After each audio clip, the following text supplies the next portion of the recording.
object of our Qurbaani is so that our hearts will be linked with Allah.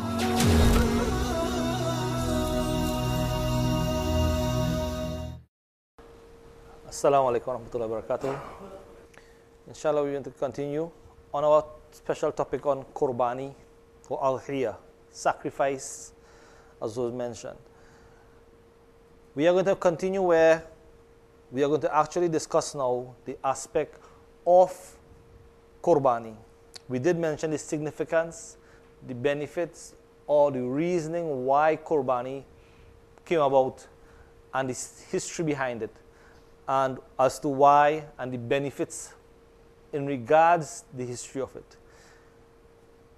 Now, as much of Qurbaani and sacrifice of Adhiya by himself. So, Allah subhanahu wa ta'ala and the Rasul sallallahu alayhi wa sallam himself made it clear to us that the act of Qurbaani or sacrifice is part and parcel of our deen. So we learn that in this hadith we learn that one should try to make sacrifice with his own hands if possible. So Rasul sallallahu alayhi wa sallam did it on his own. If one has that strength, sometimes we think about Qurbaani, and when we think about Qurbaani and slaughtering an animal, we may not have the strength in terms of withstanding seeing an animal being slaughtered. Sometimes the people like that who have that type of that fear and that softness in them that they really can't do this.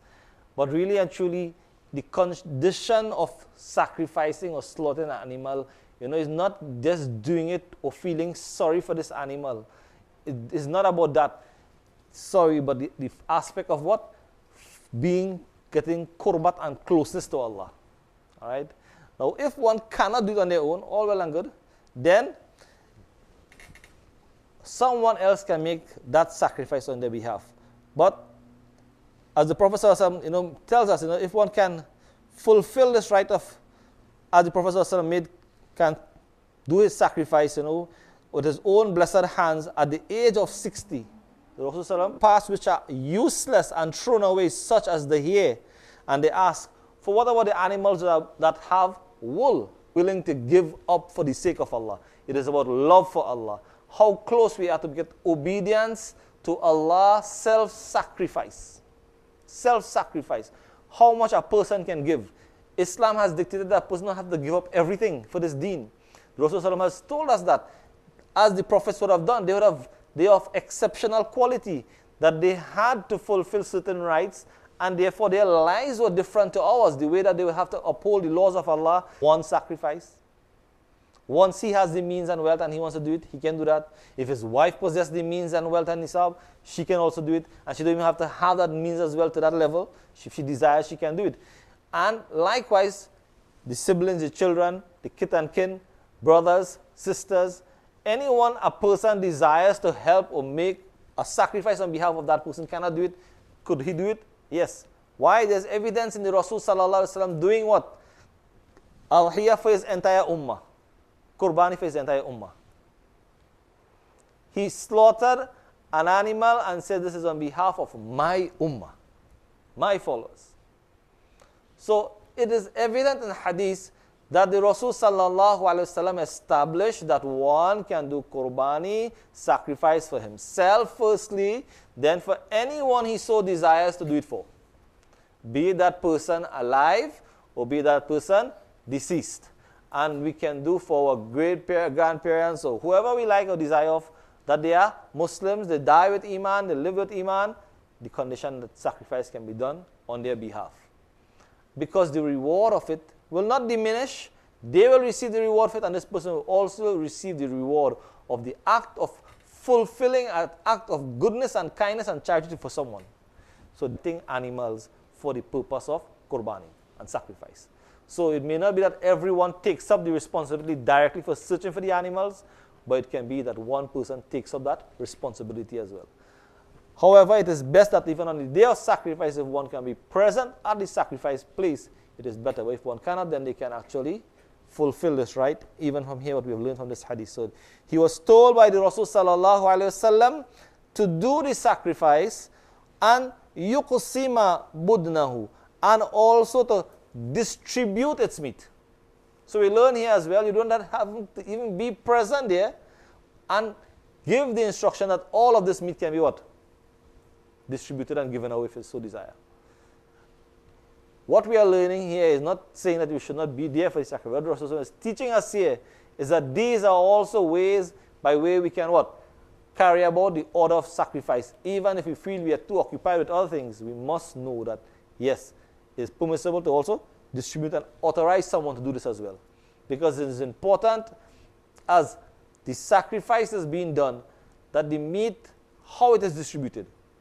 And we'll come to understand that when it tells us in the next hadith about meat and how it is distributed. But what we'll understand so far is that thus distribution, all of it can be given. All of it could be given away if someone desires. Could someone keep all of it? Yes. And if one chooses to distribute its meat, then at least following the advice of the Rasul Sallallahu Alaihi Wasallam and in the way that was shown to us in this deen, that at least a third of it can be given in charity, a third to ourselves, and our next third we can also use for whatever purpose is there in terms of your relationship with family and so on and friends and so on, you can also use it for that purpose. Relatives, all right? But in shares, which we'll come to after, but just understand this, in terms of distribution, there's a hadith that also tells us, if we are going to actually look at distributing from our share, which is the next aspect of it. Sharing here means to give out all of it, distribution here. But when it comes to actually dealing with that bigger animal, which we'll come to just now, it tells us here a different thing we're talking about, weighing for a particular purpose. But here, if you're distributing for people, at least you proportionate and you give it according as you like. If you want to give it all, however you like, it's okay with that way. But when it comes to the distribution by means of an animal this big, we have to understand what is to be done there. Kullu, he says, give all of it, luhumuha, all of its meat, wa juludha, even its skin. And all that is there, give it away for that purpose. All of it, whatever you can use of this meat, animal, hair, skin, whatever they want, just give away everything. So the Rasul Sallallahu Alaihi Wasallam says, he ordered Ali radiallahu ta'ala, he says, you fulfill this right of distribution. Supervise its slaughtering and supervise its distribution. So, one can do this if the deceased has made this will or not in his or her will. The relatives and friends can do nafil, optional Qurbaani for them without even having what?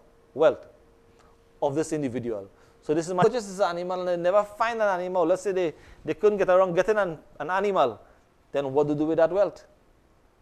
It is incumbent upon them now to give away that portion of wealth that is the value of that animal into charity. They cannot keep that wealth and say, I'll buy an animal next year with it. It is what was wajib, and hopefully that Allah subhanahu wa ta'ala will forgive them for their shortcomings in not actually fulfilling the rights of Qurbaani. So this is a very serious thing. Many people take it lightly and they look at it as just, well, I really ain't for that this year, or I'm not really prepared to do Qurbaani. But a person knows that when this is wajib upon him, that he has a right or she has a right to fulfill Qurbaani and the rights of sacrifice, then they must fulfill it. And if they can't fulfill it in that time, they know that this obligation is not completed until this act is done. Either give away the animal or give the value of that animal in charity. That is as far as one will take it in terms of the responsibility of Qurbaani and the wealth that they possess during that time. And generally, the Adhiyah, it is not allowed to what? Do it before, sacrifice before the Eid Salah. One must fulfill the rights of the Salah first and then go to the place of sacrifice. So we can't say, well, I'll do it before and I'll just return times after Eid Salah, I'm relaxing for the rest of the day. No, it's before. One must prepare themselves to go for Eid Salah, fulfill the rights of the Takbir and so on, which we'll talk about. But really and truly, it is only after Eid Salah. Right? Here we go again. It tells us the condition of the slaughtered animal. What is the condition of the animal that will be slaughtered? This animal, be it a goat, a sheep, a camel, male or female, whichever type they are specified by the Rasul Sallallahu Alaihi Wasallam. In other words, we can't go and take a deer animals. You know, everybody not really so familiar how the size of animal should be, or the growth size and so on. If we are not so familiar with it, then we get ourselves with an individual, a brother, or someone who has the knowledge about the size of animals and the age of animals, so that they can be, you know, purchased as with the age. And it's very important that we purchase animals, especially if you're doing like cows and so on, and there are bulls that we're doing them, and they must be at that age of 2 years. Even if you go to someone and say, well, just about a month short or 2 months short, you know, a few months short of the age, and they say it's 2 years. This could end up leading to having no sacrifice, because the fact is that our age requirement is there. I mean, intention is good, our wealth is pure, but then we have not fulfilled the prerequisite for the sacrifice, which is to attain an animal that has the quality, and one of the quality is age. One of the qualities, age. So therefore, one must make the effort in seeking that animal. All right? Animals as well, castrated animals, can be used for adhiya and sacrifice. A barren animal may also be used. Goats and sheep, they have to be at least 1 year old, as you mentioned, and however, a healthy sheep that looks like 1 year, we can use that, as you mentioned. And also it provides at least, it should be above 6 months, maybe below that. Cattle and cow, ox, bulls, these animals must be at least 2 years old, and camels must be at least 5 years of age. Right? We don't have camels around in our area. People don't import any of those for Qurbaani, but we work with what we have. All right? Now, what are some of the things that we look for in an animal, and some of the things that we must make sure that the animal does not have whilst purchasing an animal? An animal that was born without horn, or the horn has broken off from the middle, is still okay for what? Out here. But if it is broken off from the root, then we cannot use that animal for sacrifice. An animal that is totally blind and has lost 1/3 of its eyesight, or 1/3 or more of one of its ear is cut, or 1/3 or more of its tail is cut, is not used for adhiya or Qurbaani. Cannot be used for sacrifice. All right? So we have to look for these defects in an animal before purchase. Right? An animal which limps, walks on 3 legs, cannot put the injured 4th leg down on the ground, then that animal cannot be used.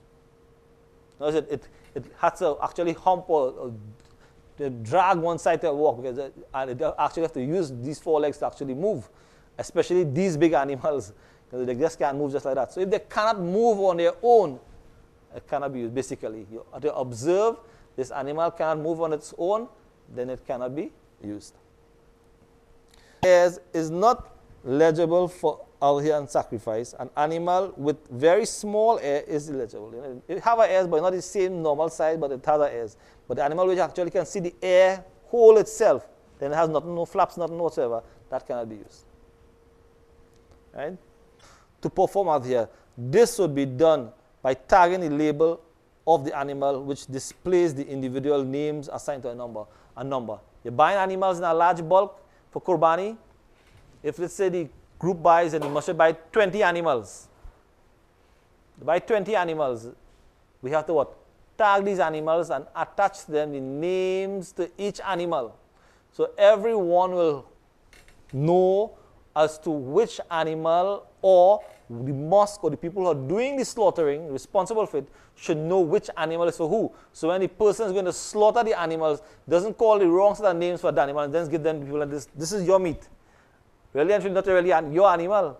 He just slaughtered an animal and calling different animal names with different people with their shares. So an animal such as a bull, which, or cow, you would say, which has 7 shares attached to it, is very important while purchasing such an animal as a group, that the people who are involved in it, their intention should also be pure. 1.